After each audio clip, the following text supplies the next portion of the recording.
Sam's in the basement. Hello and welcome back to Courtside. I'm your host Andrew Cohen, joined alongside by Sam Posman, Mike Randall. How you guys doing today? Doing Doing well. well. And we have a special guest today. You can find him at KingJammer_ on Twitter. Sam's younger brother, who's better at all sports, Ben Posman. Great to be on the podcast. Thank you for having me. Now, last night, Jason Tatum and the Celtics, they got over a hump that they've been trying to get over for years. Bro, we humped our way to the finals. And it was a nice, smooth sailing victory until the last 3 minutes. We'll get into that. Any lead takeaways on Game 7 of the Eastern Conference Finals? Only that Jimmy Butler coming up an inch short saved Marcus Smart's entire basketball career and legacy. You know what? I'm going to be you don't hear this a lot from me. I hate Marcus Smart when it's easy to hate Marcus Smart more than anyone else in the world. I don't blame Marcus for that last little bit. I know he was terrible, but I rewatched it and he missed 3 open shots, but I'd rather him take 3 open threes. And then his little layup, whatever you call that, runner, floater, I don't even know what he was trying to do there. He had no other choice just because Tatum just dropped him the ball with like 3.5 seconds left on the shot clock and said, do something with it. So that was obviously, very... Sorry, continue. It like his execution was terrible, and you can't say anything about that. But it wasn't like he turned his brain off, which has been the issue in the past. So I see it as growth. It reminded me of the Kyrie Irving layup attempt in the 2016 finals before Iggy and Curry ran down the floor. It was like, I mean, sure, you can take that shot, but I feel like there were better options. There was a half a second left on the shot clock. No, that one was. But fine. I'm saying he shouldn't have been in that position in the first place. That's fair. And that's on Tatum.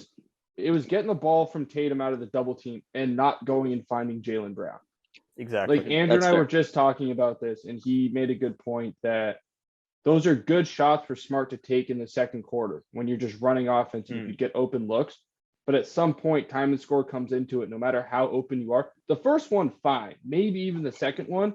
But if you don't see the first 2 don't drop, attack the rim, right? I'm okay with him taking the floaters because he finished pretty well the whole series. But you can't just keep throwing it up, man. You're wasting possessions. And you're leading to long rebounds, which led to runouts.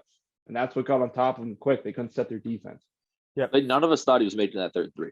Oh, no. Marcus Smart took the last 5 shots of the game for the Celtics. You know what he shot on those 5 shots? He shot 0 for 5. That just can't happen. Now, I'm not going to criticize Tatum because he got double teamed every time and he passed it out, and that's the right basketball play. But also character growth, right? Yeah. He could not handle that against Milwaukee in Game 1. No. He could barely handle it last game. That's what they did to him in the fourth quarter in Game 6, and he didn't really handle it. He had 4 turnovers. That was I almost had a heart attack the entire time. When Jimmy Butler pulled up for 3, like I was about ready to just collapse and cry and just be. Because we talked about it before the playoffs. Like, what's the most painful way the Celtics could lose? You to get past Brooklyn, Milwaukee, get to Miami, and lose to them again. Right. And they tried. They tried. They did especially in a series they had no business. They didn't even have business being in a competitive Game 6. No. I think I picked them in 6, but it was with the caveat of Game 6 being a savaging by Boston. Game where 6 the series is well over. Yeah, Game 6 was really the only acceptable loss where it's like, okay, Jimmy Butler put up 40 a legendary performance. Like, you could have played as well as you possibly could have. You're still not guaranteed to win that game. So that's fine. Unfortunately, it happened in Game 6 in a closeout game.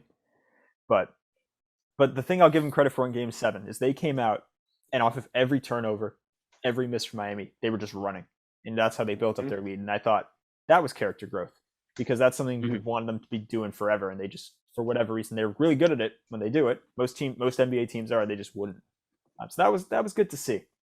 And I thought they did a really good job of punching back the entire time. Every time Miami had a bit of a run. And at the end, I'd like to think they would have punched back if, it was the middle of the third quarter when Miami was making that run. But, hey, a win is a win.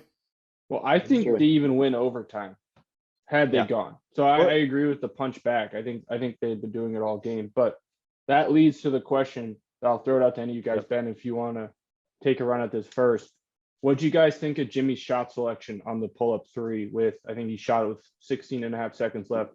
They're down Right. by 2 on an 11-0 run, possession to potentially tie or take the lead and go to the finals.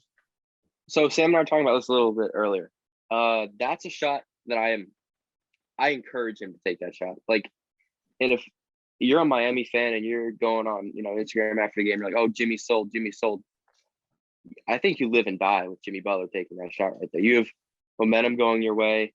I mean, it's the guy on your team. It's the guy that had 50 last game. It's the guy that's keeping you in the series. You want him taking a relatively uncontested shot with momentum going in your favor.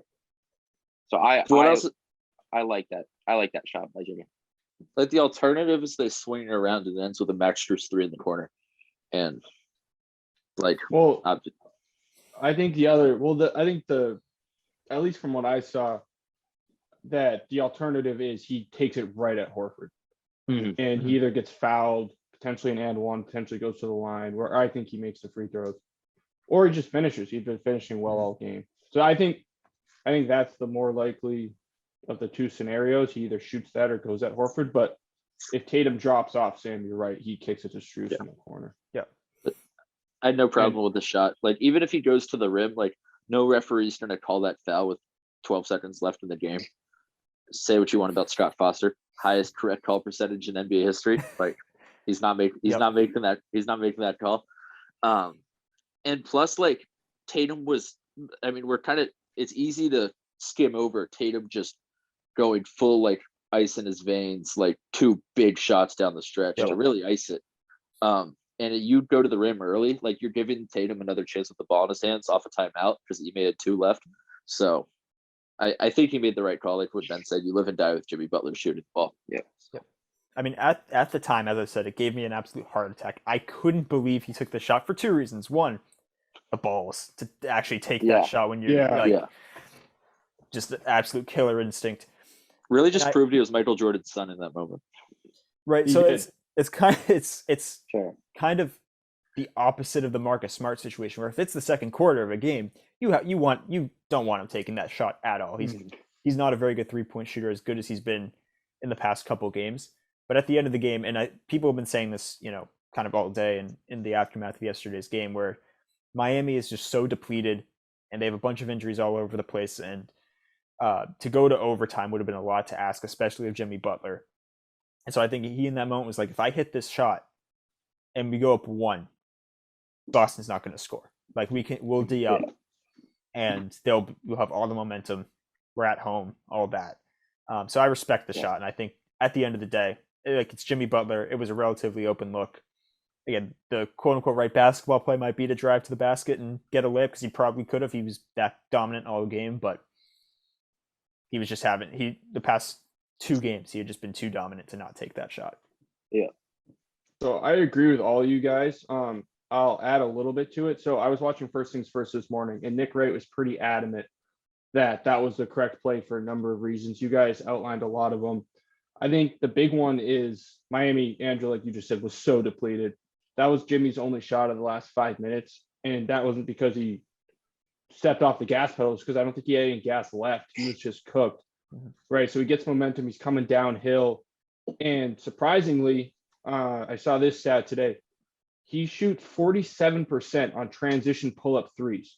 And this is a guy who shot 23% from 3 for the regular season. Wow. And I think 18% from 3 in this series. The only 3-pointer of the game he made, he was 1 for 4, was that exact shot in the second quarter. Was a transition pull-up 3 from that spot on the wing. Yep. He took it. When it came off his hand, it was going either way. And he just hung it an inch short. He didn't brick it, didn't airball it. He just hung it a little bit short. And honestly, his legs probably had something to do with that. So I think it was definitely the right decision to make. And the other thing that people overlook is that if he goes to the rim and scores on Horford and ties it, not only are you giving Tatum the ball back, you're not seeing it again. Because Boston's calling timeout and they run the clock down. And your best case scenario is you go to overtime, where I don't think any of us think they win that game. But if he hits the three, yes, they go up one, and maybe they lock up, but maybe they don't. Tatum or Brown hit a shot, but you're guaranteed the ball back to answer because they're not going to waste the rest of the clock. They're going to shoot it probably with 11 seconds left. In case they miss, they can foul. Yep. And if they miss, Jimmy's going to go to the line and hit the 2 free throws. I've seen him hit a ton of big free throws. He kept the Heat alive in that bubble series against the Lakers at the free throw line in Game 5. So I think any way you slice it, that's the shot to take, unless for whatever reason he just sees something with Horford, which he didn't. So I'm in agreement with you guys. I think the time and score scenario too just point towards shooting that shot. And Andrew, like you said, the balls to take that shot. And I absolutely love how he approached it. He was like, I'm the guy on this team. My teammates like the shot. My coach likes that shot. I like the shot. We're going to live and die with it. And guess what? We died, and I'm going to live with that. And it didn't seem to bother him to the extent that obviously he's going to be bothered by losing. But as an athlete, as a competitor, the ball's in your hand and it's sink or swim, and you take a shot you know you can make, sometimes it doesn't drop. So I was really impressed with his attitude afterwards, and I think he made the right choice. Now, from here, we could go two ways. We could go Celtics, implications there, or we could go, let's start Miami. Then we'll get into the Celtics. Where does Miami go from here? Any thoughts? They have to take some of these good role players, any assets they have, and go see if Bradley Beal's available.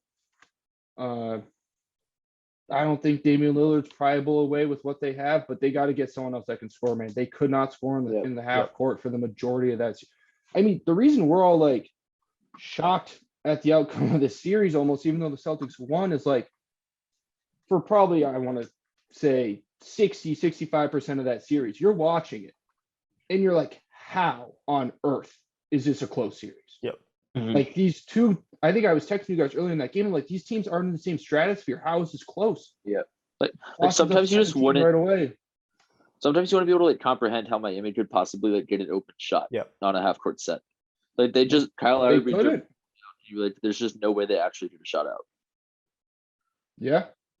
So that's what I would say. I think they need to go get another scorer because Jimmy clearly can do it in an absolute crunch to an incredibly elite level. But you saw it wear him out. He got hurt too. He couldn't do it for 3 games. Yep. No, I mean, I was going to say, it's really just him. Like Tyler Hero, sure, he got hurt at the end. He was terrible when he was actually playing the first He was games. playing hurt though. Well, I don't think he's built for the postseason though, physically or. I agree. I agree. The Celtics attacked him on the defensive end. Shot 7% from 3 on the offensive end. Like you just can't have it. I would say outside of Jimmy, maybe you keep PJ Tucker. He doesn't have a ton of trade value. Bam Adebayo was not good this series. He had that one great game, and that was pretty much it. He was okay yesterday. I think you try to keep him as a 3, though. Yeah, exactly. I don't know how he can just disappear like how he does. Like you'll just blink. It's like, when you're Mike, you and I talk about this a lot when you're driving, and then yeah, let's talk about this on the recording, and you just forget what happened the last 5 minutes. You're behind the wheel. You're like, just like, did I just hit an old woman? Yeah, but hopefully not. Like that'll happen. You'll be watching the game, and you're like, Bam Adebayo's been on the court for like 36 minutes tonight. Like, I don't know how that can happen when you're the biggest dude out there. I think I texted you guys, and I was like, he catches the ball in the middle of the court, usually around the free throw line or lower, with more space to work than anyone ever gets in an NBA game, and does the most of nothing I have ever seen. He doesn't threaten a score. He doesn't find anyone for good shots. He just like dribbles like left or right, kind of looks around for a minute, sees Rob Williams, nah, and like starts looking for a dribble handoff to give it to like Kyle Lowry at the end of the shot. It's right. I like Bam as a 3, as a Draymond Green role, but like Jalen Rose, expecting him to come out and have another 30-point game, it's just like you're asking too much. It's not who he is. No, Jalen Rose. Before we were just talking about this before the show. Like before every game, it was like this is gonna be the Bam Adebayo game. Every game. And his exact analysis heading into Game 7 was they're gonna figure out a way to get Bam to catch it just around the free throw line. He's gonna go to work. I'm like, they've actually been getting it to him around the free throw line the entire series, and he just doesn't want to go to work, as you said. So, yeah, they have to make it him the 3. I Because thought he's it could clearly have ripped. stronger than he's much stronger than Rob is. Like if he just like lowers his ass and gets down into the post, like he can take him. He just seemed like he didn't want to. I thought he should have ripped the mid-range shot more. He has a Yeah. good stroke, like Yeah. from the free throw line. Because if you make Rob take a step out on that knee, he's going to be able to blow by him. Yep. But Yeah.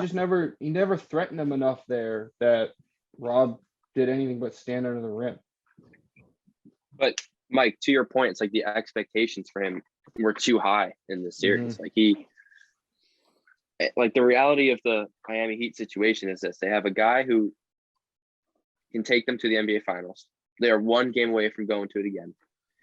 They should be looking for their situation from a win now perspective. And I think your point of bringing in, or I don't know which one you said, bringing in another scorer is exactly what they need. Because not only does that take the pressure off Jimmy Butler, but it gives Bam some comfort in like, okay, I don't need to be doing this.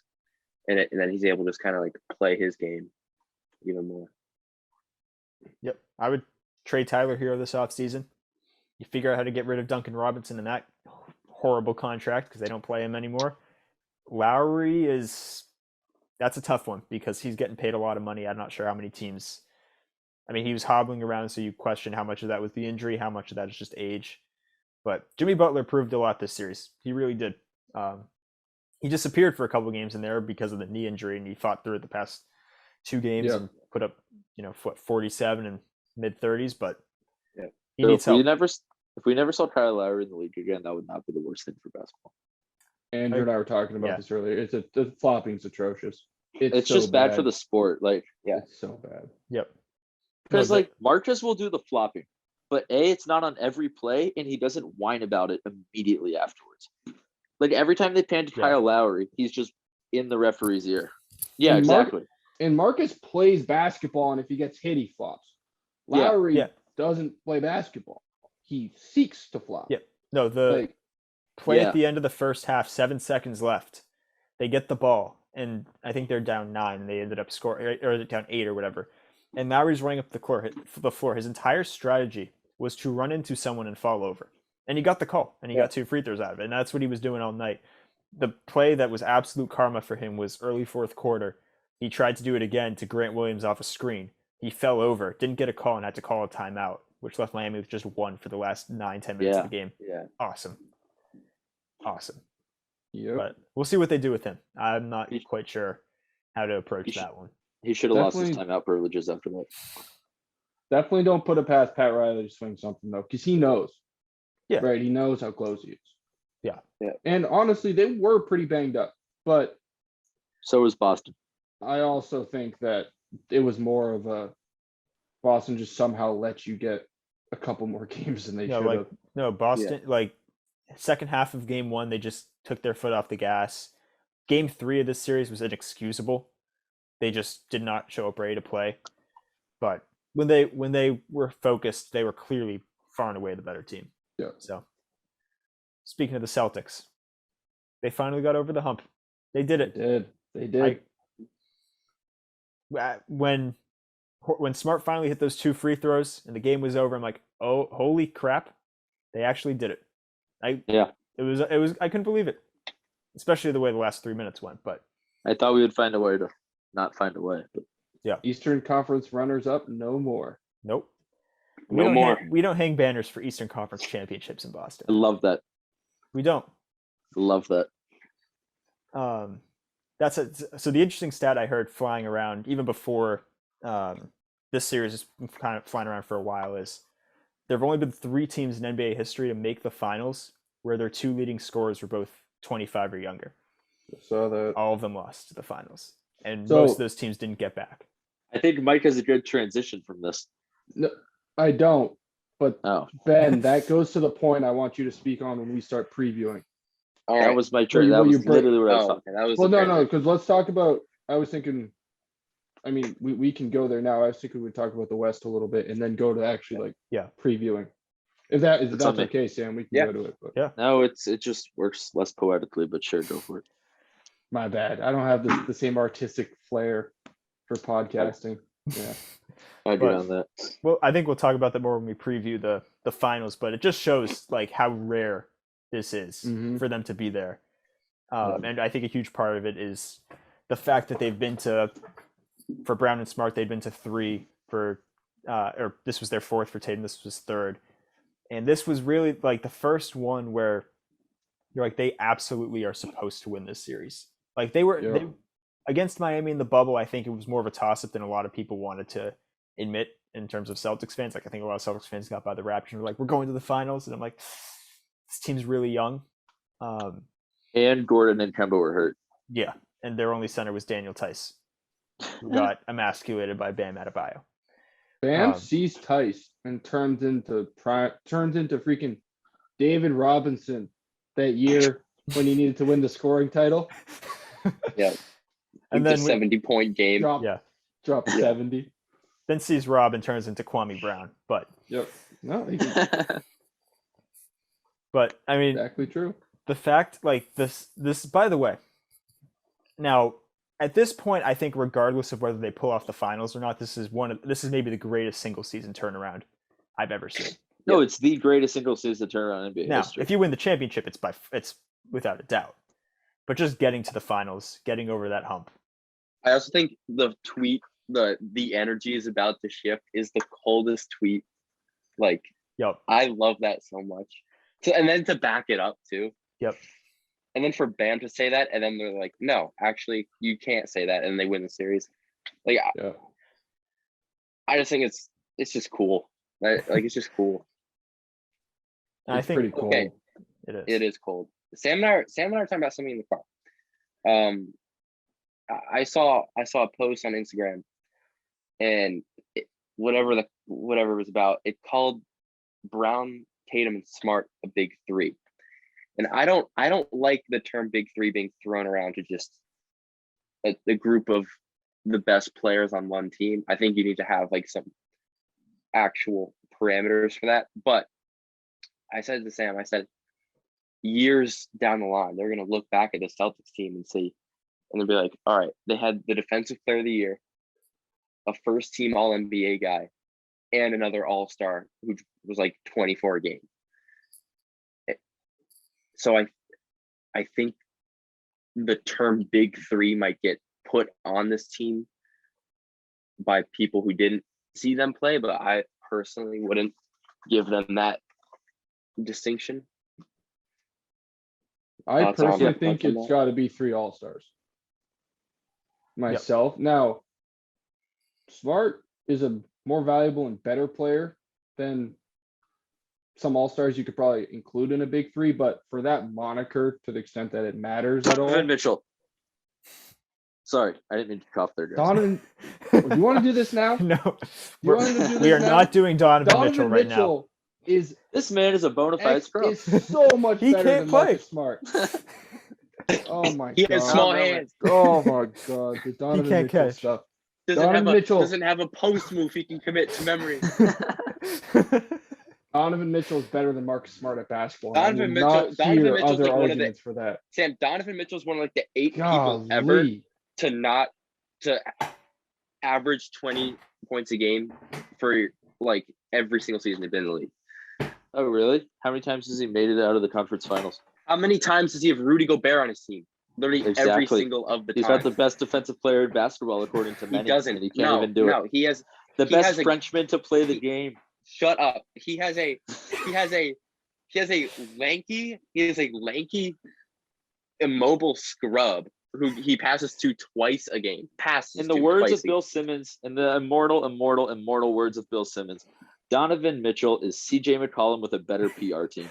That's just so ridiculous. Sam, you said, and I quote, this will go on record, Donovan Mitchell is Jalen Brunson with a higher usage rate. That is one atrocious It's valid.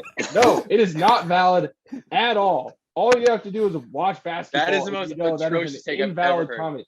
It's almost that's disrespectful. Because Jalen Brunson plays defense. Oh my god, dude, he's standing by it. He's standing by his blasphemous thing. That statement is so bad. It's even worse than Andrew saying keeping Gobert makes them a contender. No, No. While No, trading, they have while the keeping expectation Donovan. of being a contender. Well, I got you. no. Whose expectation? No, The- what the I front People in Salt offices. Lake? The what I said Mormons. was if the no, I think I Sorry can't to our remember Mormon exactly what I listening said. audience. But what I think I believe I said I don't mean to offend. was that if they traded Donovan Mitchell, they'd get more back, and they would immediately think they're a contender again, for better Donovan or for Mitchell- worse. No, but Donovan you Mitchell didn't Donovan clarify. Mitchell to Miami. Oh! Donovan to Miami. Donovan Mitchell. There, No. Donovan Mitchell is on that. If he's on that team for Tyler Hero in this finals, They're winning you it all. guys are sitting here crying today.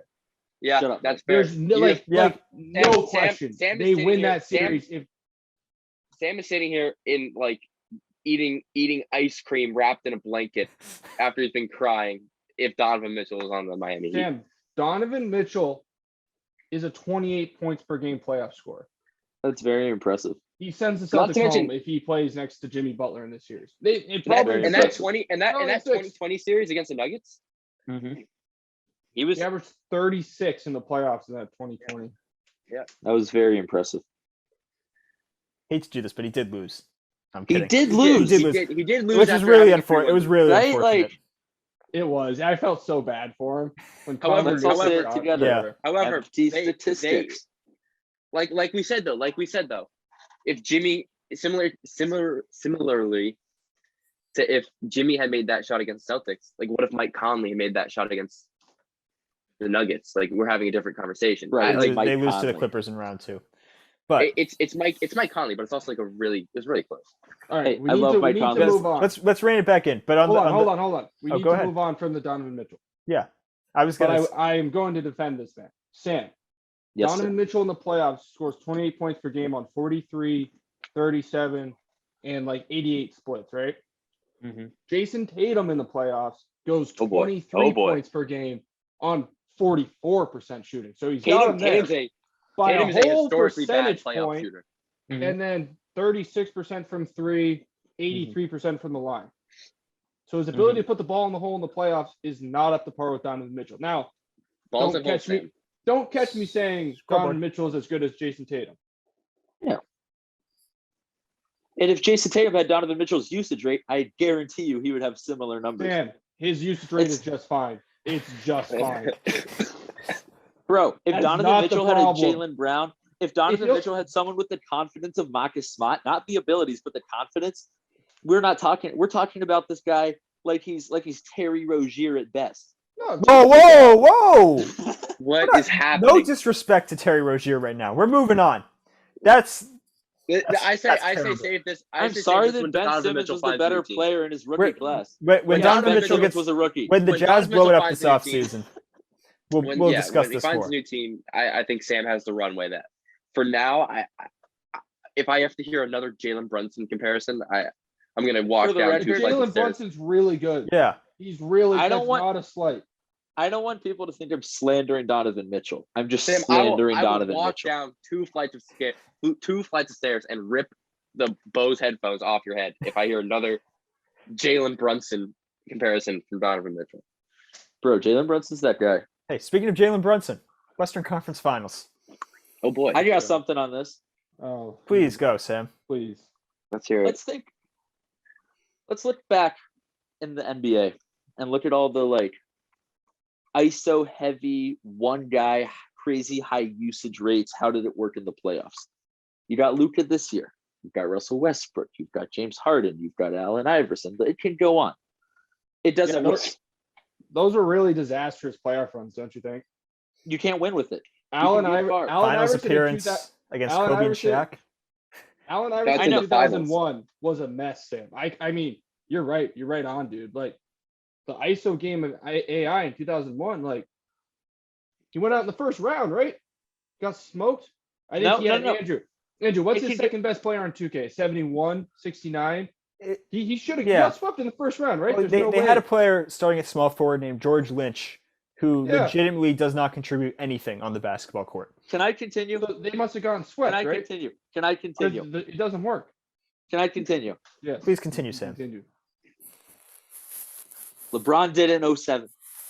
It doesn't, you can't win with it. You can get really far if you have a crazy talented guy. You can make finals runs if you have a generational talent. And it's not a slight on the guy you're forced to do it with, but it's indicative of a GM that's incapable of clearly seeing that they have talent and not putting a good enough roster around him. And I don't know why Dallas thought that the expectation should never have been a finals, should never have been a title with this, because NBA history shows you just can't win a title playing this style of basketball. It doesn't mean you can't get far. Obviously, it doesn't mean you don't have the number one guy to do it. This isn't a slight on Luka. I think it shows how close Luka actually is to winning the title. That if he gets like a Jaylen Brown type, a Donovan Mitchell type, even They do have Jalen Brunson. He's not bad, Damn, but he's wait. a 3. Oh He's a boy, 3. full circle.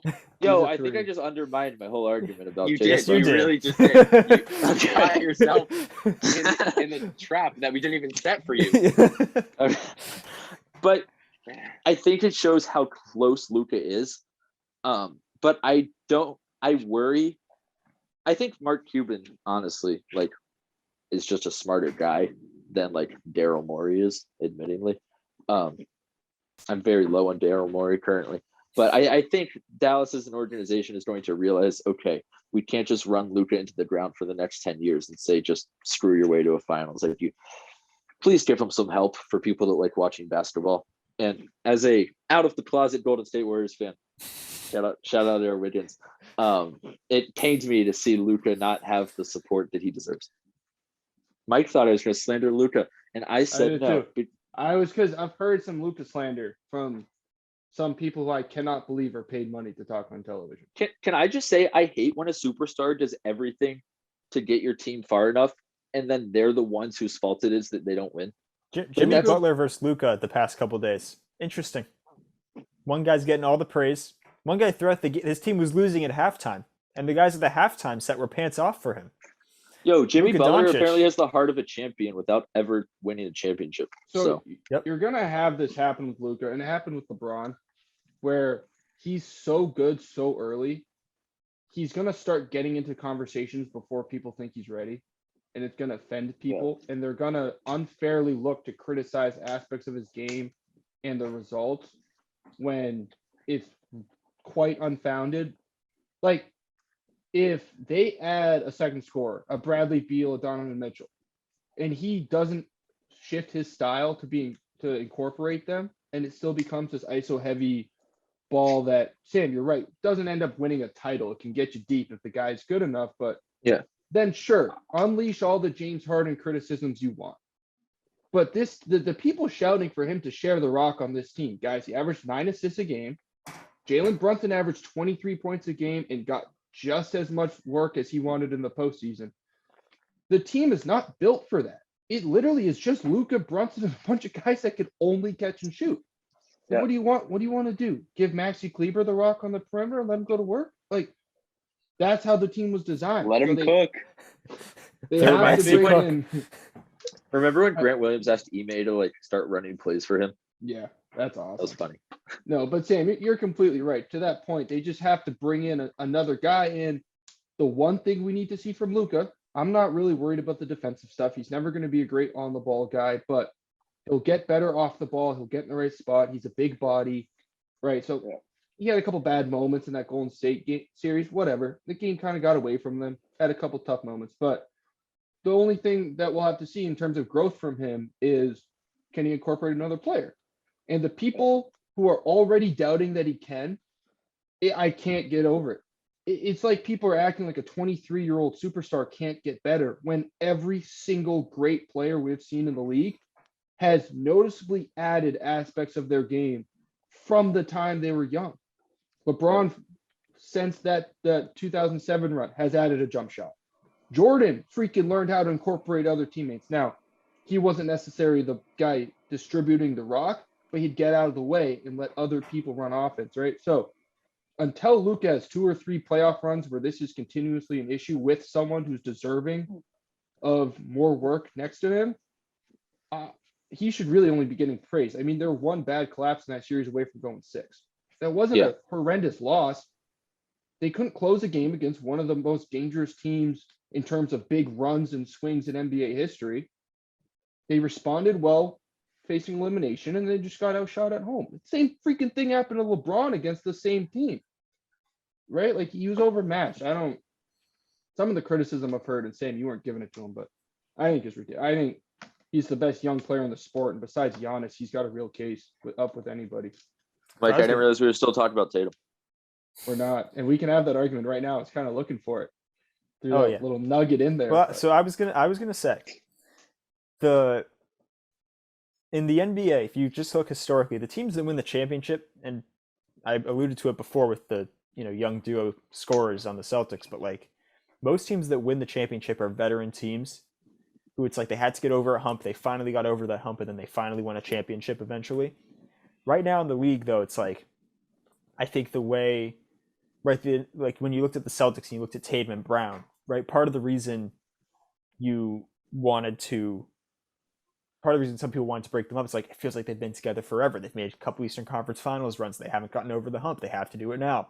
Or even with like Giannis in Milwaukee, people forget, like before they won the championship in Milwaukee, people were like, man, they really got to get another star in there or else like they're not going to win and then he's going to leave. And like, what does that mean for Giannis? Is he really, there were questions after the bubble, especially. And like he waited a while to sign the extension and everything. Exactly. And it's like Luka's 23 years old. And like there's a reason you're gonna criticize him and be hard on him because he's that good. But also he's only 23, and as you said, like the roster it's a miracle they got by Phoenix because Phoenix, a bunch of choking dogs they are, just didn't show up in Game 7. So Christopher, right, but like those are the three guys: Giannis, Tatum, Luka. Three guys in the league right now. The young guys. Giannis is 27. Like Giannis, exactly. Giannis, Luka, Tatum. Oh, I wasn't going in order. We're going in order. Tatum, Giannis, Luka. No, it'd be Giannis, Luka, Tatum. I see two guys that got to the finals and one guy that didn't. Pretty solidly. Guys, it's Cum Bucket, Peyton Pritchard, and no one else. Peyton Pritchard Pritchard might actually be like 35 years old. Peyton Pritchard's older than Jason Tatum. Guys, there are these like soccer players that'll come out of these like unknown countries, and they'll like tell European teams that they're like 18 years old. Like Renato Sanchez, he came out of Portugal, but so that's not really an unknown country. But like Renato Sanchez, and very Thon Makery, right? I was gonna say he was like 40. Yeah, like they will just scam. It's hilarious. Sorry, that was really unnecessary. But this is kind of what I wanted to get into a bit earlier with like the Celtics and what getting to the finals means for them. Because was Tatum incredible in Game 7? Not particularly. But he still put up 26 points. He distributed the ball well. He rebounded. He's a much, much better defensive player than Luka Doncic. In my opinion, Jason Tatum is the most complete player in the NBA. He has the fewest weaknesses. That is a fantastic take. He is not as great defensively as Giannis. He's not as dominant going inside as Giannis, but he's a much better shooter.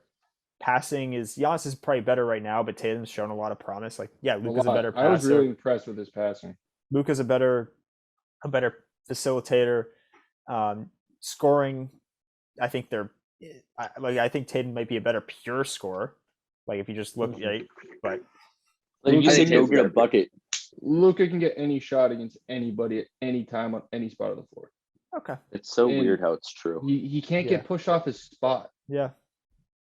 I'm not trying to dump on Tatum. You got right, but regardless, like maybe Tatum's not even as good of a pure scorer as Luka is, but overall, he's the most complete player in the NBA. So and he's in the finals now. I don't necessarily disagree with that, but I don't think it makes him better than Luka. And it's a similar argument you could have made in the last probably 3 or 4 years about Kawhi Leonard, in that the only real weakness for him was passing, but it wasn't like it didn't get in the way of anything. And reliability and communication with his team. No, whatever, Sam.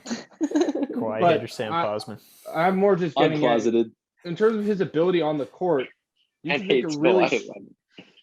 make a really strong argument, and this is usually with comparisons to him and LeBron and KD, that he may have been more well-rounded in terms of his ability to score from anywhere, his ability to really clamp down on defense, because he has the two-sided ability. And Tatum is a lot like that. The thing is LeBron's ability, and I bring this up a lot with the LeBron-Luka comparisons, to literally just be an offensive system himself, and then be a savvy enough defender. LeBron's in a whole nother class of Luka. He's an all-time great defender, so I don't want to make that comparison. But recently, like the bubble year, he wasn't an elite defender anymore. But he'd pick and choose his spots. I'm more just getting at, I don't necessarily disagree that, I don't disagree at all that Tatum's a more well-rounded player than Luka.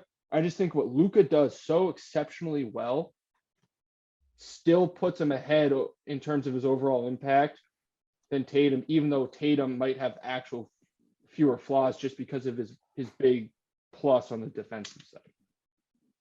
Luka might have a greater impact, but I don't know whose team's in the finals right now and whose team's at home. Yeah, Who is a greater impact? Who is a greater impact on winning? Swap the two guys out, guys. I mean, Luka and you, I won't hear an argument for this. Luka doesn't score 10 points in game 3. Yeah. Of this series or the Bucks series. He has so far in his playoff career never done that. His worst career game was 28, 10, and 6. The If Celtics Luka was guarding Jimmy would hit like Wilt Chamberlain numbers. the Celtics Tatum wasn't locking up Jimmy, bro. Jimmy had Wilt Chamberlain numbers. Damn, the guy went for 50. I mean, Tatum wasn't taking Jimmy. Honestly, it was more Marcus Smart. But the Exactly. Celtics whole thing of defense, their whole switching defense breaks down if you have Luka Doncic instead of Jason Tatum. That's valid. think You so. lose your Breaks down. identity. I don't think so. Absolutely breaks down. Absolutely. The Warriors' defenses have not broken down with Steph Curry. Yeah, it's You because just- they you play have a to box hide of him. one. You Yeah, have they to don't hide play him. the same defense. If you put in Steph Curry on when the Celtics put out Peyton Pritchard, their defense breaks down. Yeah. Right? So And you're telling me that Ime could not adjust well enough with Luka freaking Doncic on his team to still be a elite defensive team with the Ben, other? did you just They got Ben, did you 5 just put on a all-defensive Luka guys on that Doncic team. jersey? Yeah, I did. I think I Ben, thought Ben it was knows fitting. what's up. I think you can. Luka's a savvy enough player, especially off the ball, that with that many other elite defenders around him, you can hide him. You can have him guard certain. Like, I don't think it breaks down. And I think offensively, he's a walking 35, 12, and 11. Like, he's more reliable offensively than Tatum is. And I Jason Tatum's a walking conference finals die on appearance. that hill It's true. Yeah. It's true. in the least. Oh yeah. I can't say that because LeBron made a living out of the least. But Oh, he absolutely did. Jason Tatum, right now, better than Luka Doncic. no, he's not. I do think it's close. I think it's real close. I'm not trying to. Now, what happens in 2 Jump on weeks the when Tatum Jason parade. Tatum's an NBA champion? You want to talk about that? All right. Do you want me to hit it quick, or do you guys want to? Well, why don't I we? feel like I'm preview- talking too much, We can do you want to preview the West or the NBA Finals? We like your voice, Mike. and then get Okay. into that. Let's preview the NBA Finals. All right. I do want to come back to that question. Though. We'll get to That that. is a good Alright, question. good Predictions. question. Predictions. And predictions. Mike can't talk about LeBron, so he's just clinging on to his Slovenian cousin. Hey, Well, I'm building up the recession plan. I'm investing in the recession plan. Mm-hmm. After Giannis lost in round 2 versus the Celtics, Hey. Mike jumped ship. No, I'm kidding. Let's be real. Mike's been on Luka for I've been on Lucas maybe like since 3 weeks, 4 weeks. year Let's one. be fair. Year 1. It's like Yeah, who's who this wasn't little? on Who's Luka? this Yeah. little chunky white guy from? Go back to episode 1 of Courtside, where I said the the hell Mavs is got a steal trading for Luka Doncic. Go back to November 4th, 2021, when I locked in a Golden State Finals victory. You had And I one will go good prediction. back on my word tonight. Boston in 6. I tell don't me agree well. with that take, Sam. I don't agree with that take. Which one? The Boston and 6 take. All right, let's hear it, Ben. Break Yeah. it down. All right, here's what I don't think you may have seen my Twitter. You may have seen the trouble that these young teams have interrupting dynasty. Here we go. And I don't feel like the Celtics are any different from those teams that had trouble. Ben, I think that they're Ben, just for the audience who may have not seen Yes. it, just explain your tweet. Say what you said. Oh, right. And then explain the context behind it and why you have this influencing your pick. Of course. So the essence of my tweet was this. I said that these young, hungry teams have trouble interrupting dynasties. And I named, I believe it was 4. I started off with Hakeem's Rockets against the 86. This was after Moses Malone got traded. This was definitely Hakeem's team. This is his second year in the NBA, leading scorer on that team. Ralph Sampson also on that team, but Hakeem was definitely like the guy. And 1986 prime Celtics. Larry, like that was MVP Bird. Celtics obviously won the East, beat them in the NBA Finals.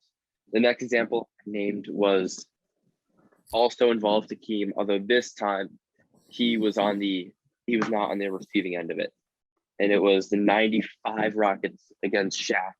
Shaq and Penny's Magic. Shaq's third year in the NBA. He was scoring title that year. Just too early for him. And obviously he had great success with the Lakers afterward. And then the other example the other two that I named were LeBron against Spurs. We've already kind of been over that. And Kevin Durant and the Thunder against the 2012 Heat. So I think the Celtics, they're a young team with promising players. But are they too young? And are we going to see a finals berth from a very promising team with a very bright future that it's just too early and their opponent is just too dominant at this point in time where the Celtics have success in the finals? And personally, I don't think that the Celtics will win. My official pick is Warriors in 7. I think the Celtics will get 3 games off.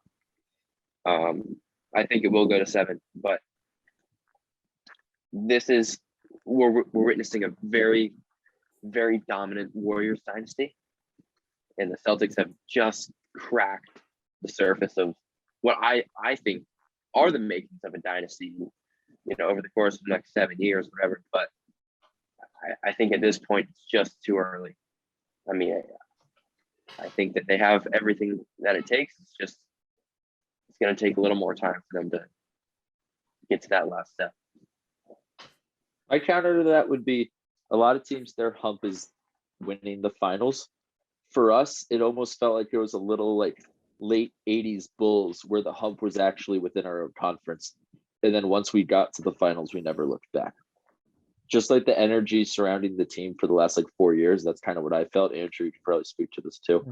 Mm-hmm. But this feels like one of those where it's okay, our hump hasn't been winning the finals. Our hump is getting to the finals, and they're going to nose to the ground, take this opportunity for what it is. They're not going to think twice. So I love this point because this is what I've been thinking about with the Celtics this entire time. As good as they are, as talented as they are, I picked them to win the finals at the beginning of the playoffs. That's the question. Is it just they're too young? Because again, most teams that win in the NBA, they're led by veterans. The counterpoint to the young teams, and by the way, those teams also didn't really get back. If you think it took Hakeem 10 years to get back, and it was a totally different situation. The Thunder never got back. LeBron one I think is a little different because that team was just clearly undermatched. It's just LeBron. Obviously, that Magic team never got back. Hardaway got hurt. Shaq went to LA. The difference is, for me, is that young Rockets team ran into the 86 Celtics, regarded as one of the three best teams of all time, right? The Rockets in the mid 90s, I was Hakeem at the height of his powers, right? Still very strongly in his prime. Even the LeBron one, the Spurs at the height of their powers, right? Tim Duncan and them all in their prime. The Thunder, LeBron James in his prime with Dwayne Wade and Chris Bosh. The difference here with the Warriors is it feels like, okay, they're back, but Klay Thompson, very obviously not the same player, and how could you expect him to be with the knee injury followed up by the Achilles injury? Draymond Green's up there in age. Steph Curry is not as great as Steph Curry is. It's not prime Steph Curry anymore. And so that's where I think the window's more ajar. Even though, yes, this is one of the greatest teams of all time and it's full of Hall of Famers and all that, it feels like they're at the end. Whereas it felt like with the teams that those other young teams were running to in the finals, it was right in the middle, right in their prime that those teams were running into. I will say one thing to that, Andrew. I was talking to Ben about this, and my love for Golden State's going to come out a little bit. I don't think Golden State's at the end. I think the point I made to Ben was I remember another dynasty that took 2 years off, and everyone said they were 33 and washed. And it wouldn't work out. Then they won 3 in a row. So I don't think they're at the end. I think the way they all play, actually, it doesn't really, their age doesn't decompose with age. Like, they're not asking Draymond to be this like balls to the wall guy. Like, he just kind of exists out there. He was probably like the biggest concern. And especially now that they've got like Kuminga and his airness, right, coming up.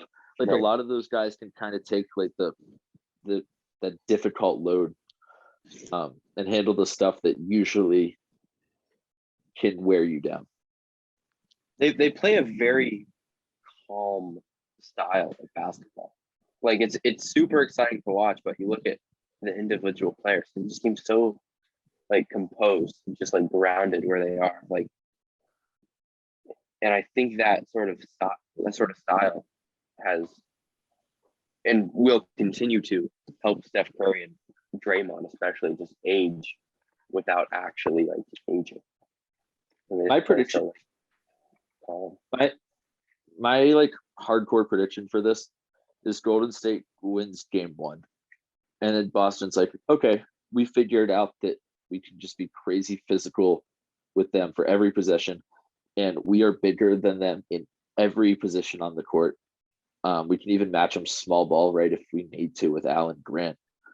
And they win 3 in a row. Golden State gets 1 back, and Boston wins in 6. And it almost feels like it's one of those series that goes to 6, and you never really think that the team that loses has an actual chance outside of like maybe after game 1. Mike, you've been a little quiet. What are your thoughts? Yes. So let me respond to Ben's point real quick. Ben, so I'm with Andrew. The reason why I kept kind of pushing you to broach this point was that's a phenomenal take. It's one of the better ones I've seen in terms of using past history to project towards in this series.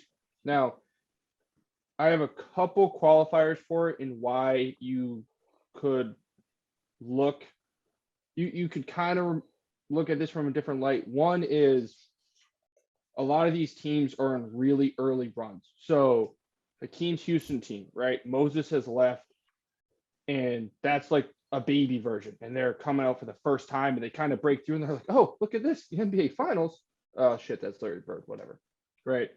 The Shaq team, and the thing that's important to remember about that team and the Heat and the Durant team is both of those teams are very similarly constructed to the Celtics team.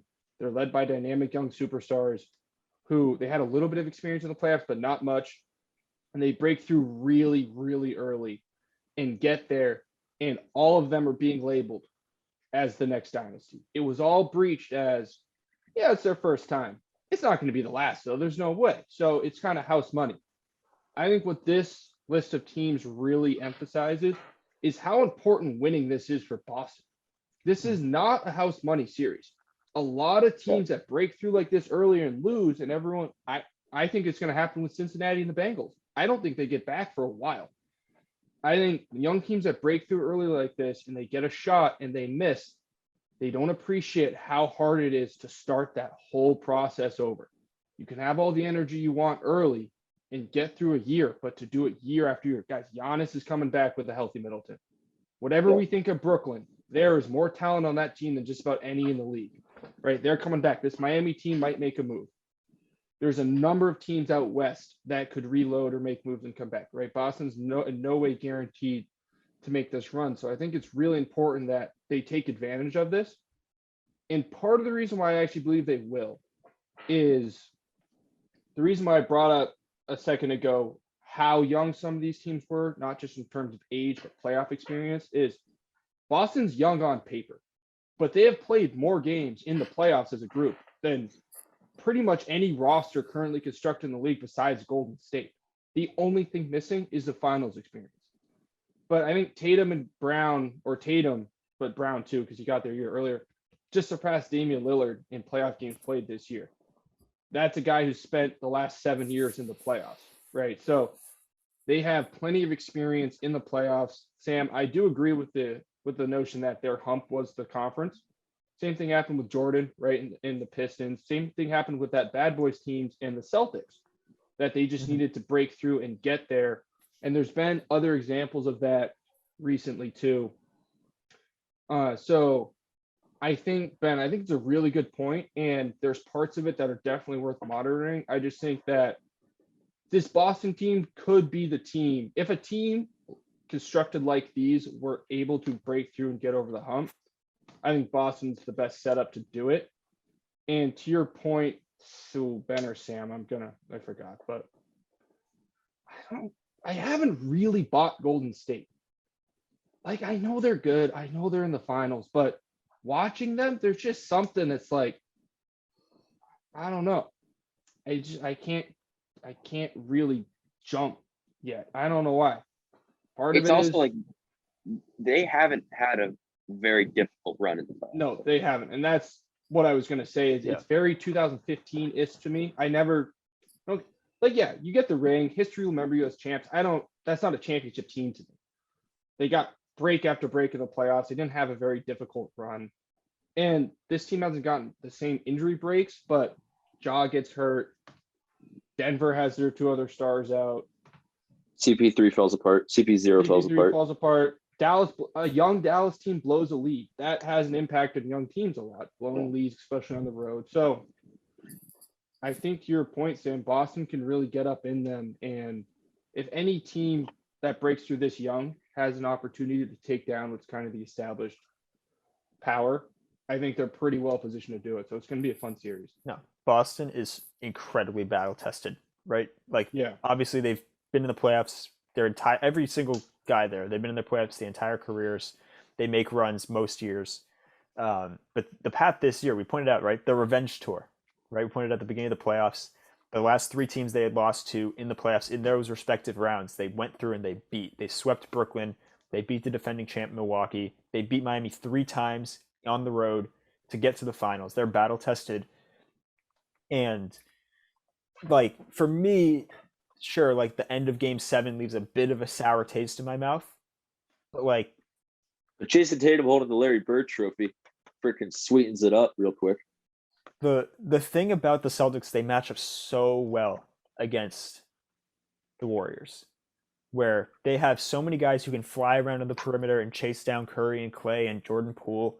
They have a size advantage down low with some combination of Rob Williams, assuming he's healthy. He feels like every other game he's roughly healthy, but that was a one like small thing in game 7 too that was a little concerning. But him, Horford, Grant Williams, they have a size advantage.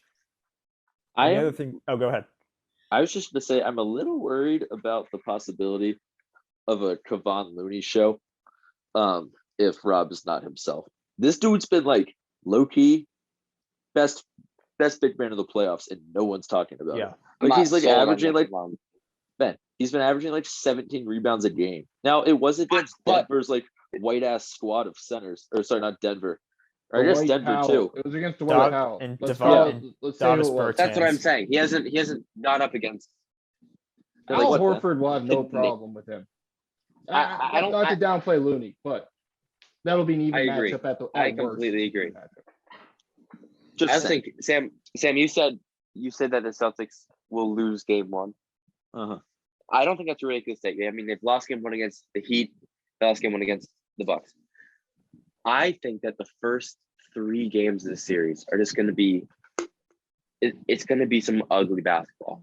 I think that the Celtics are going to get like really excited, and then kind of get like play a little frantic.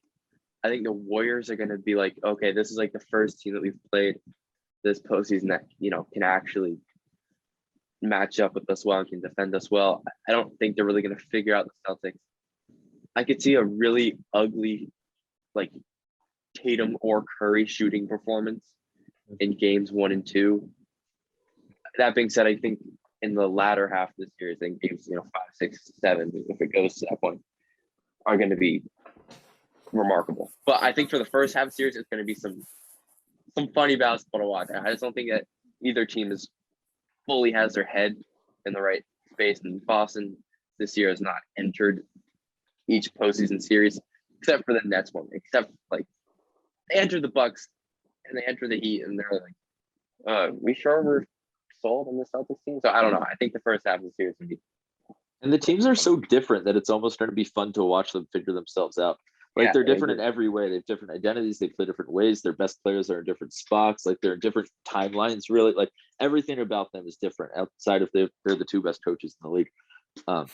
So it's gonna be exciting to see it. Steve Kerr's Yeah. the second best coach in the league. Not sold on Monty Williams, are you saying? No, No. what? Spo. Hey, He made Spo's just Spo. riding. You made Spo. I don't That's blame Monty Williams for that Phoenix loss though. So. I blame him a little bit for how he's handled the DeAndre Ayton stuff behind the scenes. I think DeAndre Ayton's all kinds of diva, and they're trying to keep a lid on it. But Yeah, let's- we don't have to get into that right now.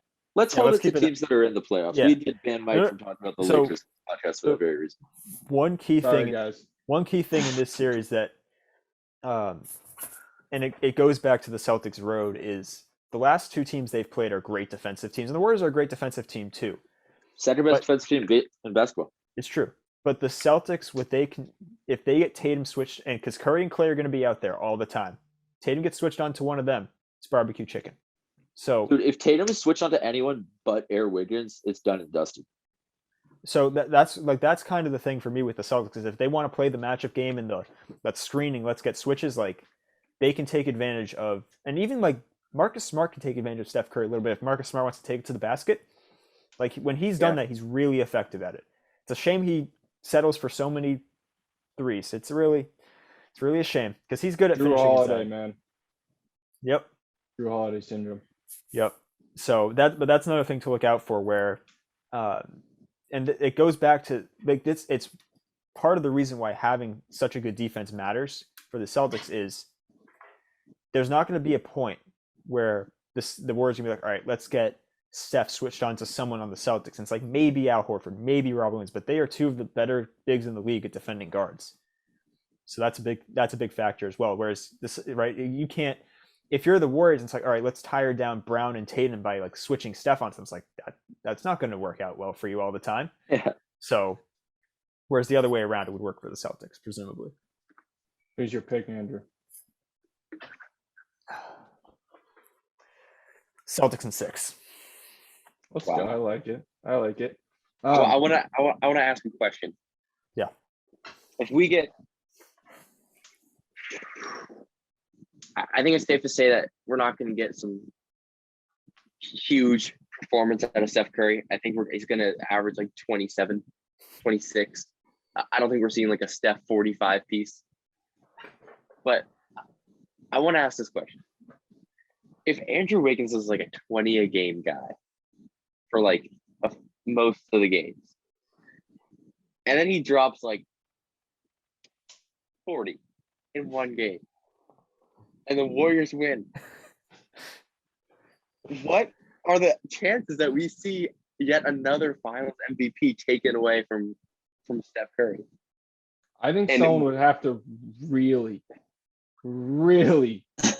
carry the load for a couple of games Yeah. because you're going to have to pry that out of the voters' hands. Everyone watching this series knows that if they win, the only thing missing from Steph's resume is that. Yep. And let's be real, Andrew Wiggins isn't building. He's not taking a Finals MVP as a springboard to better things. He's just going to be like, oh yeah, there was that year Andrew Wiggins pulled his shit together and won a Finals MVP. Got paid $300 million the next offseason. We never heard from him again. He's in Guys, Sacramento. can I just say if Andrew Wiggins is a Finals MVP, I'm getting a tattoo of it. Oh my God. Yeah. Oh, we're holding you to that. That's no on- longer closeted Yeah, man. Warriors fan. Yeah, Sam we're- Posman. That's funny. Oh my God. All right. Can I make my pick? Mike, who do you have in the finals? Who do I have in the final? So I think that you guys have said a lot of the stuff that I wanted to touch on. There's a couple other things. I think the point about being able to the Celtics advantage in terms of they do have people to pick on where the Warriors don't really have people to pick on, I think is really important. The Celtics need to play Poole off of the court the way they did with Hero. Don't let him step foot. I think one of the other really big advantages in terms of doing that is this is the first team the Warriors have played this postseason that have two guys that can take advantage of mismatches, really take advantage, like to the point where they're scoring 40. They haven't faced that yet. It was just Luka, it was just John, then he gets hurt, right? So Yep. I think that's Hey, important. The thing that worries me a little bit about Boston is the offensive droughts. Tatum can't disappear for a game in this one. I mean, maybe one of the first two in the Warriors grab it, fine, but he's got to be pretty assertive to the point where he needs to make them come get the ball out of his hands. And Marcus Smart has got to play smarter. He just has to. Andrew and I were talking about this before the show started. My pick, I'm going to make my pick in a second, but regardless, if Boston wants to win this series, they're going to get outplayed a couple times. That's just going to happen. Golden State will get on top of you and they'll run away with a couple games. The ones where you're either in it or should win, you cannot blow. You can't give Miami a couple games where you're sleeping walking through a game. Can't do it. You can't have meltdowns like you did at the end of game 7 or like Smart did at the end of game 5 in the semis. So we don't talk about that anymore, Mike. Not bad.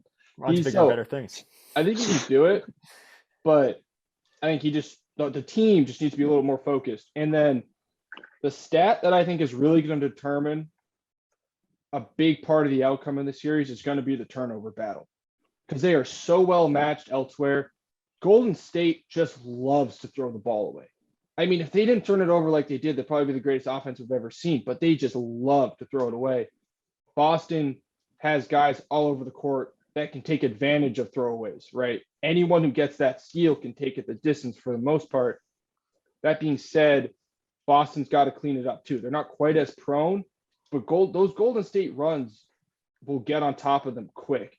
And if they go through a drought here or there, a couple bad turnovers, I mean, the reason Miami stuck around was because Boston let them go on big runs, and Golden State is 4 times the offensive team Miami is. So I think the turnover battle is going to be really, really important because both teams can capitalize on it and both teams are prone to it. So we get to a game 6, a game 7, one of those 8-10 point swings in the middle of the third quarter coming out of halftime because Tatum got lazy when he got trapped a couple times, or because Steph tried to get too cute coming down the lane like he did against the Cavs all those years ago.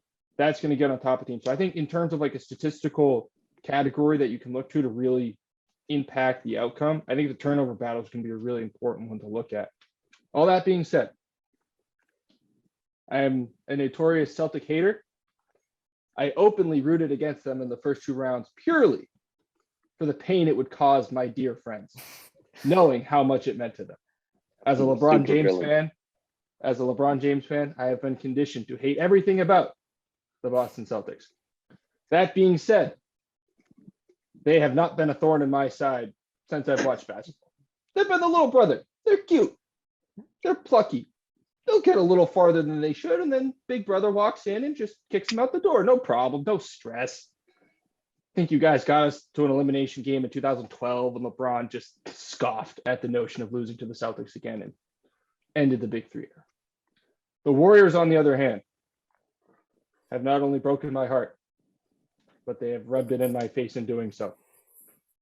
And I cannot stand the thought of listening to weeks and weeks of garbage about how Steph Curry has vaulted himself into the conversation as a preeminent player of this era, despite trailing LeBron and KD in pretty much everything else that matters except championships. The two of which you will have won because guys were hurt, and the other 2 because he had Kevin bleeping Durant. So with all of that said, for the first time in my life, openly and excitingly, we're bleeding green. 1 week, blood transplant, Celtics in 7. Show me the Steph Curry game 7. There isn't one. There will never be one. Jason Tatum will take advantage of the situation. He will put that purple and gold 24 armband on his elbow, and he will take care of business. Marcus Smart will not get in the way. Distractions, turnovers, they will not get in the way. Steph Curry will crumble. Klay Thompson will crumble. Draymond Green is not pulling 32 points out of his ass again. It's not happening. If Celtics in 7, and they're winning comfortably in 7 in the Bay, and the pain.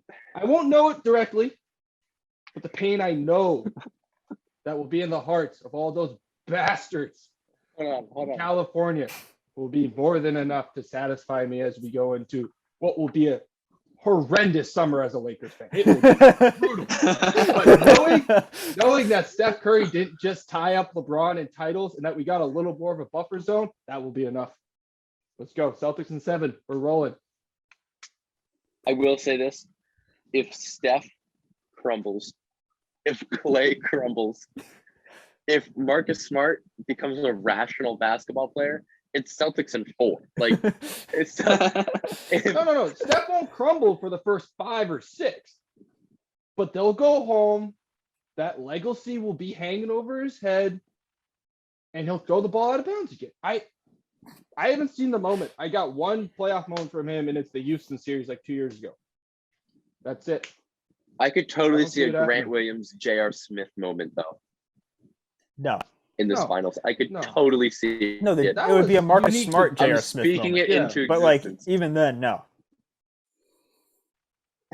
How we send it off?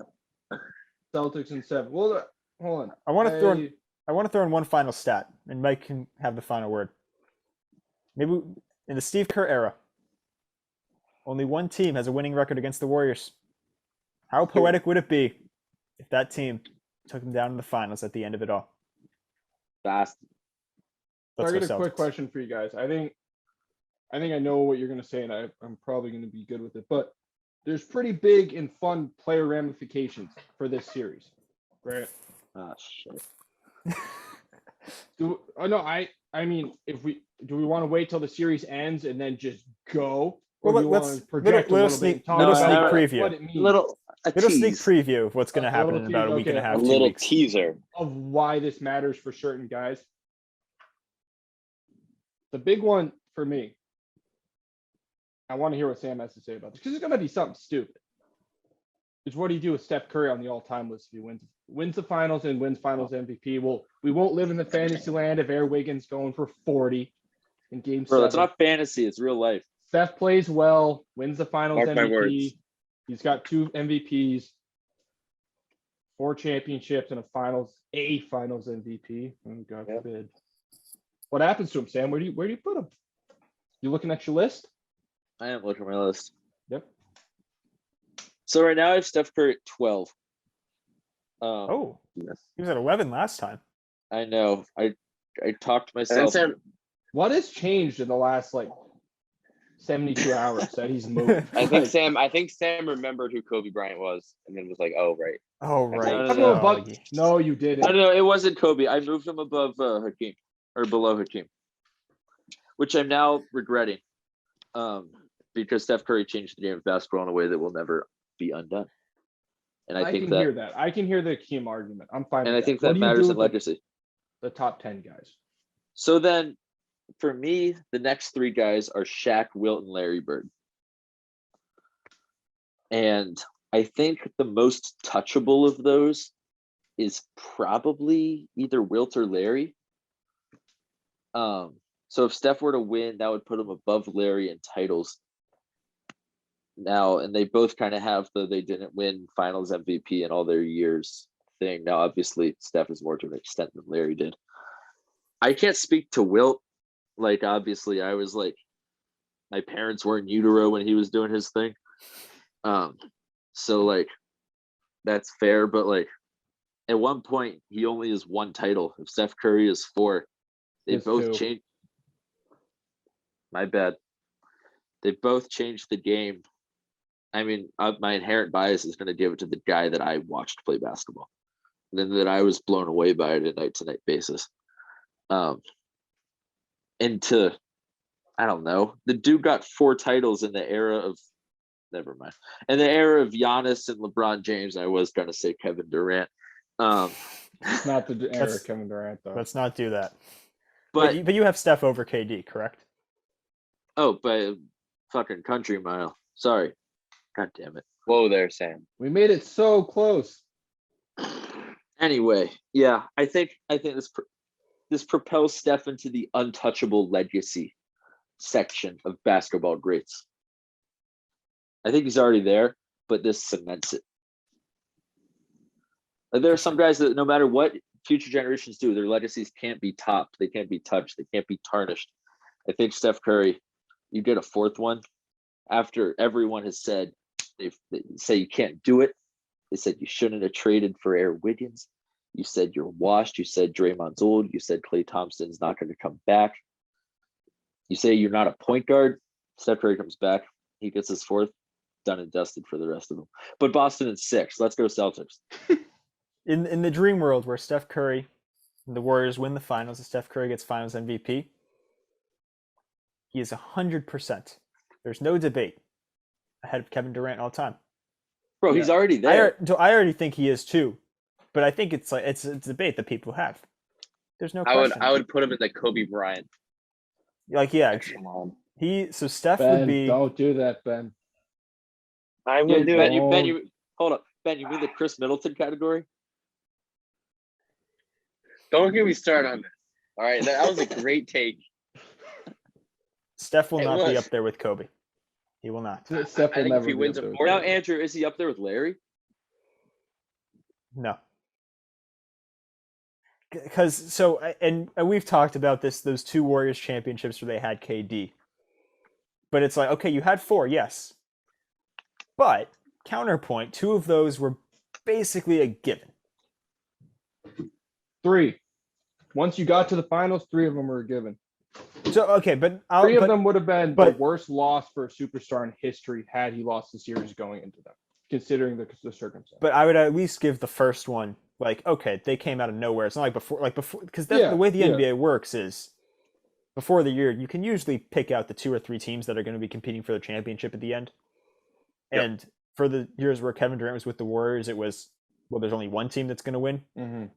Yeah. So That's we've fair. talked about that, and that's the difference is because if you want to do the championships argument, then all of a sudden I think it breaks down a little bit when you're comparing to all-time greats and you're splitting hairs.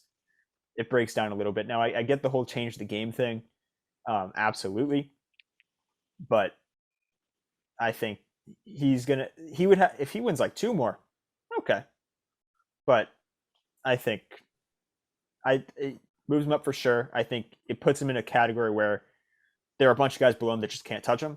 But I also don't think he's up there with Kobe, Larry, any of those guys. But to the end of, like you said, when Durant and Steph were on the same team, and there was only one team that could win the championship. Look at the teams that Kobe and Shaq played in the NBA Finals. I mean, it was the Pacers in 2000, led by Jalen Rose and Reggie Miller, who neither of which were even 20 a game guys. 2001 was Iverson, and it was just Iverson. 2002 was the Nets team with Jason Kidd. So, and they actually made it back the year after. I think that's my whole thing about Steph Curry and Kobe Bryant, is that you could say whatever you want about Steph having KD, but at the same time, Kobe also had Shaq. So And I think there's some merit to that. And Steph has 1 more MVP than Kobe did. Same number of scoring titles. Now, the only other thing that you can bring up is the defense part of it, and I think that's where Steph kind of loses some of that prestige. But I still have him in that category. all right, that was cute. Ben. If he wins the series, That was adorable. if he wins. So Rip Ben Boston's reputation. to the I'm Kevin just saying. Durant point, Sam, to the Kevin Durant point, I agree that when you consider everything, you got to move him up above KD. Right now, I still have KD a little bit higher. And the biggest thing for me to get over with that, and I'll make this one quick because I do want to talk to the Larry Bird, Kobe thing, is I saw them on the same team and I saw definitively who was better. It's hard for me to ignore. And not only better overall, but when it came down to nut crunching time, in an area where we had just seen Steph collapse, KD didn't allow for a sliver of doubt of who was going to win those series. Cleveland kept it close for a couple games there. Like there was an opportunity for that series to get competitive, and Kevin Durant would have none of it. And that's the best argument anyone can make for Kevin Durant and LeBron. So for Kevin Durant and Steph, That's the hurdle for me. And I'll probably concede that if he wins another title and his overall impact of winning, ability to foster culture and be sustain it. But that is something to get over. Now, to the Larry Bird and sure, the Kobe Bryant point. Steph's accolades over the course of his career, the longevity aspect of it, they don't stack up. The only thing about him that stacks up is going to be the title. I mean, I just pulled up him and Kobe, but Steph's 8-time All-NBA, 2-time MVP, 2-time scoring champ, right? Kobe was 15-time All-NBA, 12-time All-Defensive, 2-time scoring champ. Sure, he only has one MVP, but he should have more. Those Steve Nash MVPs in the middle of the 2000s snatched MVPs from Shaq and Kobe, who really Kobe averaged like 35 one of those years, carried a terrible Lakers team to the playoffs and didn't get it. So as a player, in terms of impact both sides of the ball, I think it's inarguable Kobe's better. Now, yeah, you can point to the Shaq titles. I can point to the KD titles. So we're washing those out. Yeah. Now, Kobe has 2 championships that he undisputably led through much tougher circumstances and competition than Steph did. He beat a really good Boston team for that second one. Beat an Orlando team that on paper might not jump out to a casual NBA fan, but they beat a good LeBron team to get there. And he went through the era of the Prime Spurs, Dwight was era no of the joke. Mavs. Yeah, he played some really good teams. And Yeah. this is the splitting hairs part of this argument. But Steph has 3 titles that, in terms of his overall legacy, are titles. So they're going to vault him up into this top 12, top 10 conversation.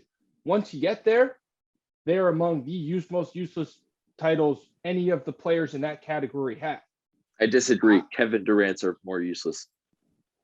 Agreed. Okay, but they have 2 of the that's still. fair. But they have 2 of the I'd same, also they argue should- that Bill Russell's titles Shut are up, more Ben. useless. We're Shut not, up, Ben. We're not talking about pre-merger bullshit. Bill Russell's Not up, top- but Then is The Bill first Russell one like with 25?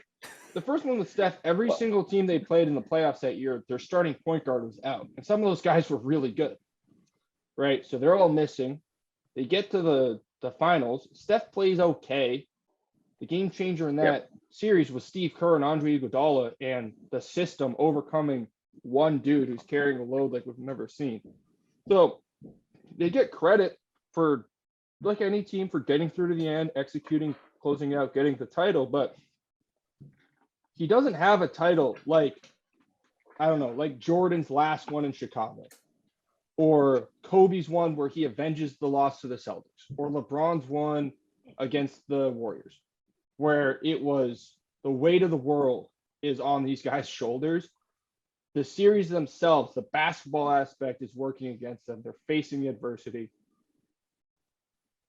and they just pull through. He doesn't have that. He doesn't have a moment for me where I was like, oh man, like championship medal this guy just displayed. Oh boy. You can think of one game against the Rockets in like 2019 or whatever before they lost the final. So that's my argument for the Bird and Kobe thing. He'd have to win a couple like he would this year for me to value his ability to perform and win at the highest level enough to jump him up to guys who I consider all-time postseason greats on both sides of the court against elite competition. Just hasn't done it, in my opinion. No disrespect to Steph, of course. No. Of course. Friend of the show. Friend of the Friend show. of the show. But he's not Kobe. He'll never be Kobe Bryant to me. All right. He Quickly. went 7. We alluded to this debate earlier. How about if it goes the other way? Jason Tatum and the Celtics win a championship. Where does Tatum rank among players in the NBA currently? And amongst young superstars in the league, where do you put him? So I know He'll be what the I most- think, but He'll be the most proven young superstar. But like, if I were starting a team today and I saw Luka and I saw Tatum, I feel like I'd be doing I would fail to pick anyone but Luka. And that's not a slight, but like, I don't know. I hate people that are all one side of the ball as much as like anyone else. Like, I've written off Dame Lillard and Trae Young as basketball talents for this reason. which is the most ridiculous thing to possibly. Yeah, I It's know true. it's ludicrous. That is true. Hey Sam, if you had to pick between Kevin Durant and Steph Curry to start a basketball team, who do you choose? Steph Curry is the best teammate of all time besides Tim Duncan. Okay, interesting. I'd argue Jordan's. Yeah, Jordan was a great teammate. But he was punching his teammates.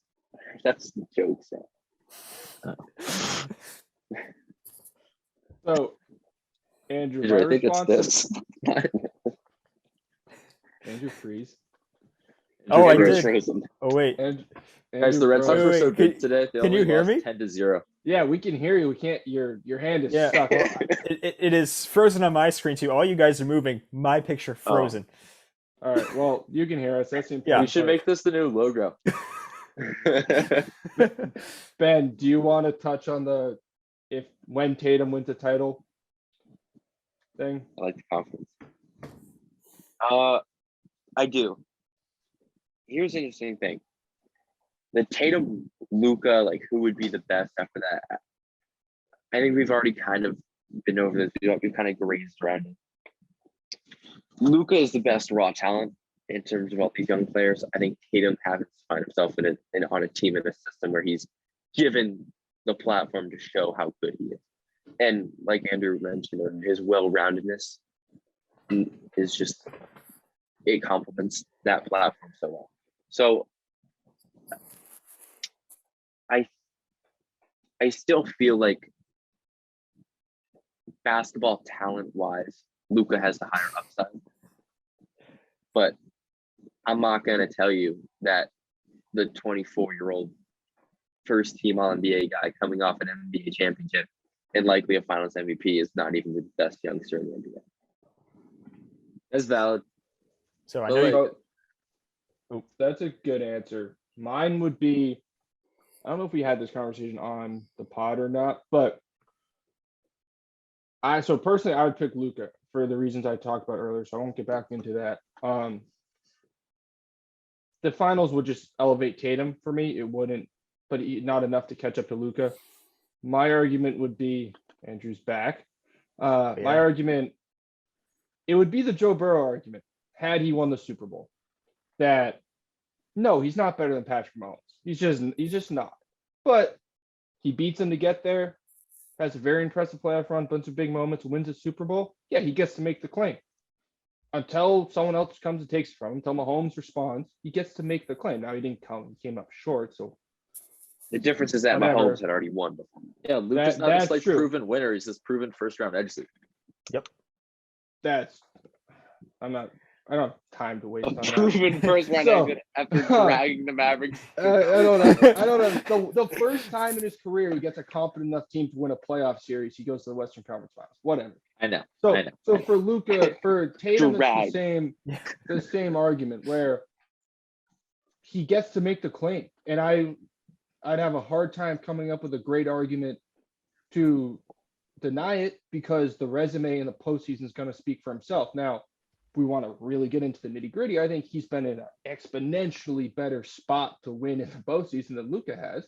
Given the same opportunities, Luka wins. It's the same type of argument people would have with Kobe and LeBron when Kobe's winning titles in the late 2000s, early 2010s, and LeBron is dragging bad Cavs teams deep, where a lot of people, I'm sure, were convinced and would argue strongly that LeBron was a better player, but it's hard to argue with what Kobe actually has gone and done.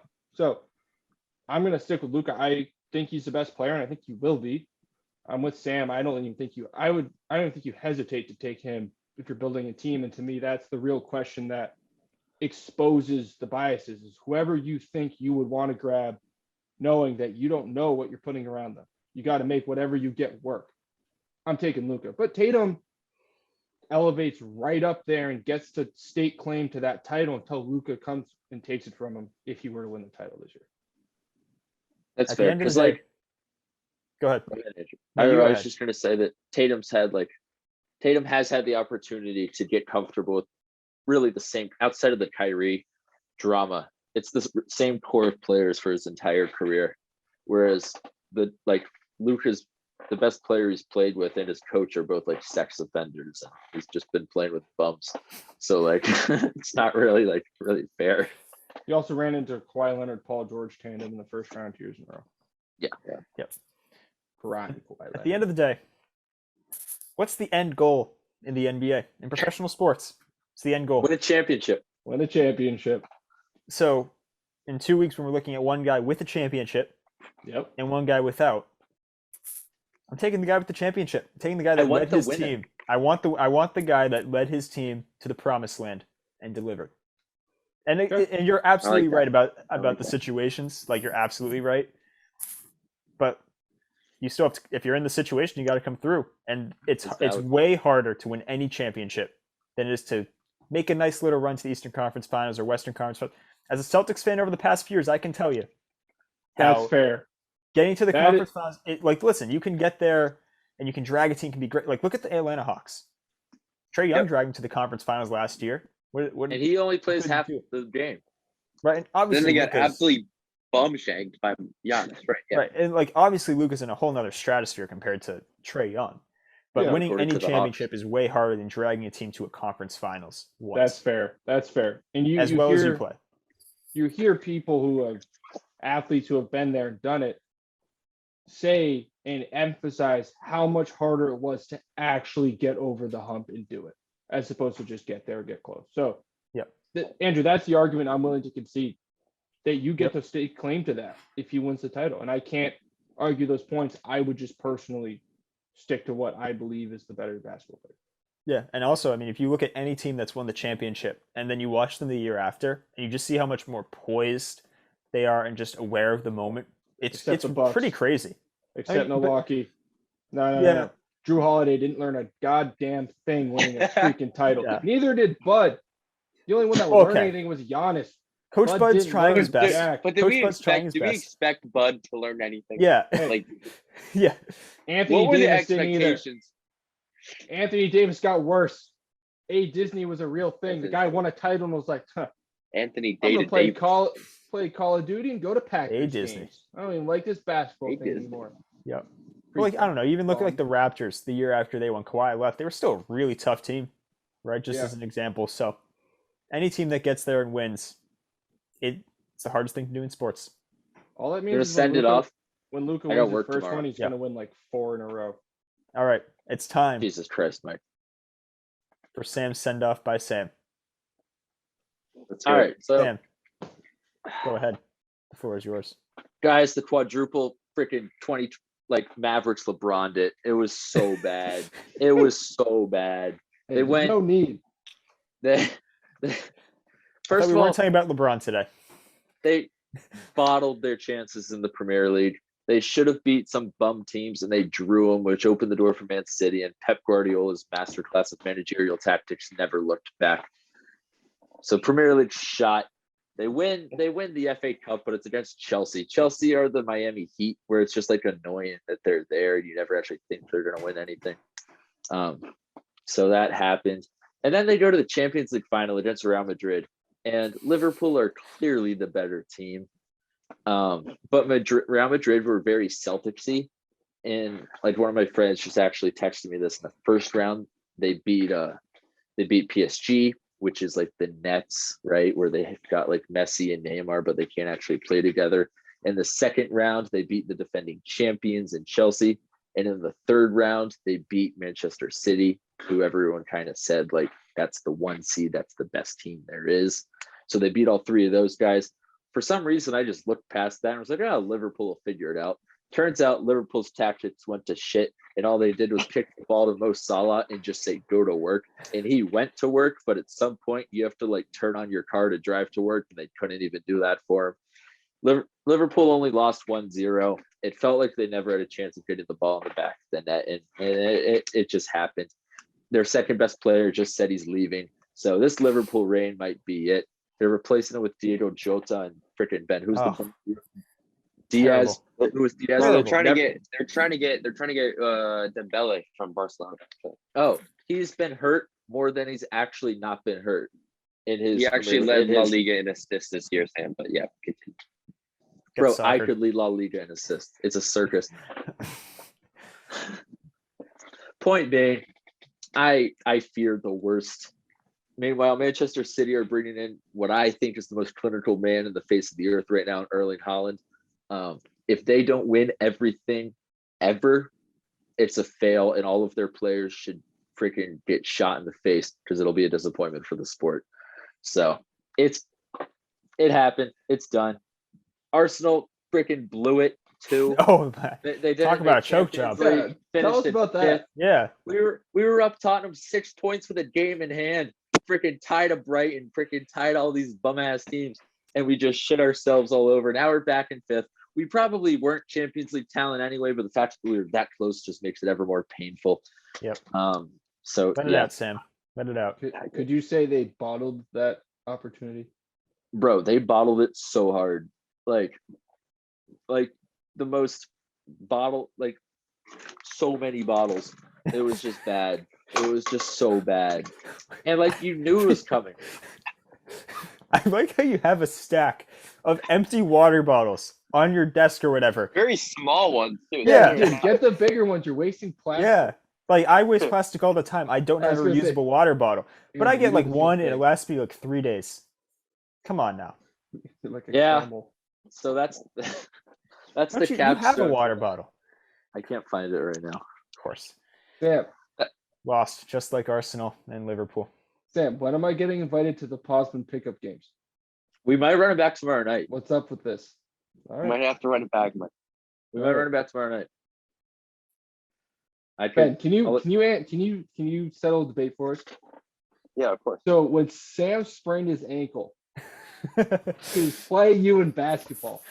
Now Andrew and I believe to our core that you gave him a little left to right shake and bake, and his ankle couldn't handle it, right? And it got all twisted up, and he milked that sucker for months.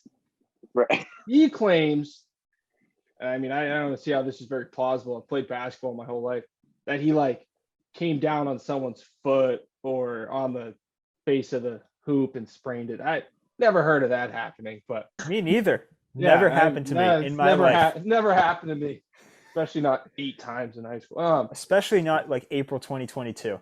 No. No. So, what was it, Ben? Settle the dispute. I believe we had some friends over who live like our neighbors, and they just came over to play basketball. And I think Sam, like, I didn't cross him to the point where his ankles broke. That did not I had happen. You didn't? as much as I would like to, spread that narrative. That was not the reality of the situation. I believe he either went up for a shot or came down with a layup, came down with a board, sorry, and landed on one of my friend's foot. I think that's what happened. I think he tells the truth. Was that actually a being hop said, step. Okay, yeah, whatever. Your As beloved much hop as I would step? like Oh my god. that, The three-step hop step.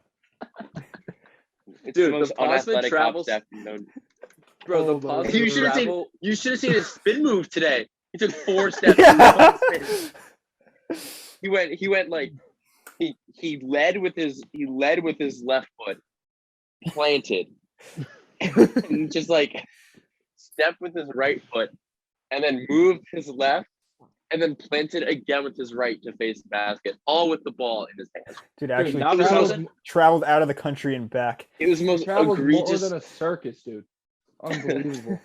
Dude, I did tell it. We were playing with some of our family friends too, and his name was Andrew, and he came up to guard me, and he's like my height, and I was like, Andrew, why are you even guarding me? You're too small, and I hit a 3 in his face on double rims, so that was pretty cool.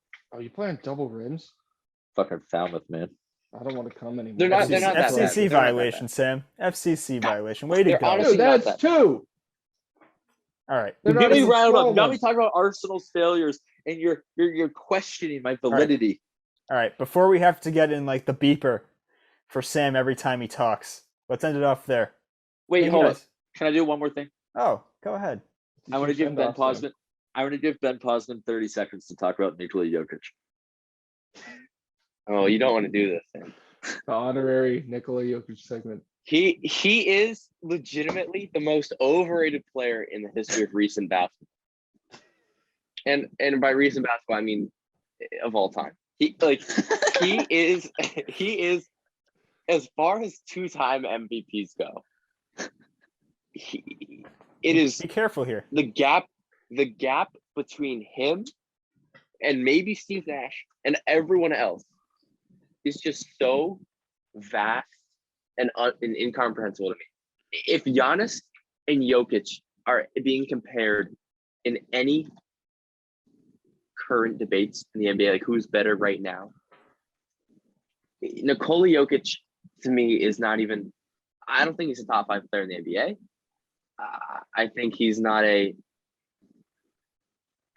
At some points in my fury of Jokic, I have claimed he's not a top 10 player in the NBA, which I also don't think is that ridiculous. I think That might be true.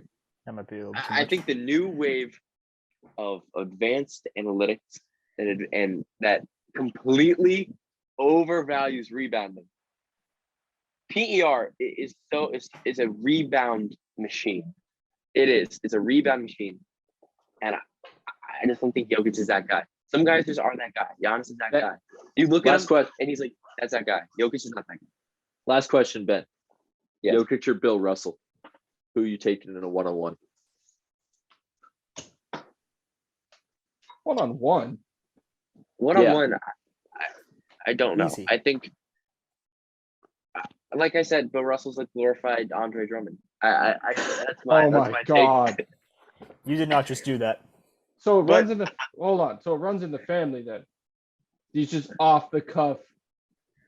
Like can't I think believe what Jokic- Jokic I made. think This I makes think Jokic Sam's Donovan Mitchell take look all like not that bad in terms of the, in Jokic terms of would the win that Posman matchup, family Sam. take.